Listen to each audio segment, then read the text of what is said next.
مساء الخير. ايه الجديد معانا في زراعة الأسنان؟ الجديد معانا في زراعة الأسنان ان احنا دلوقتي الحالات معظمها اللي احنا بنزرع لها أسنان كنا في الأول بنبني العظم، ثم بنحط الزرعات، ثم بنركب التركيبات.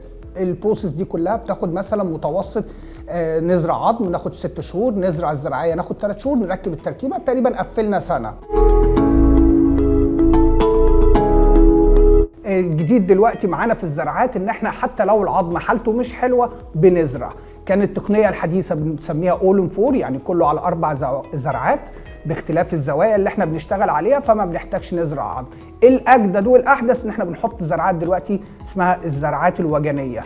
ايه الزرعات الوجنيه ديت؟ الزرعات بتبقى طويله شويه بتمسك في عظم الفك نفسه او العظام المحيطه بالفك، فبنستغنى عن العظم المباشر اللي بنمسك فيه في الزراعية، وبتدينا نتائج ممتازة فوق الممتازة، وبتخلص الناس من مشاكل كتير. ده هو يفضل منتظر يزرع عظم ثم يزرع سنة ثم ينتظر التركيب، فكل ده اختصروه في التكنولوجيا الحديثة اللي هي بتاعت الزراعات الوجنية. استنونا في موضوعات طبية جديدة مع كلينيدو.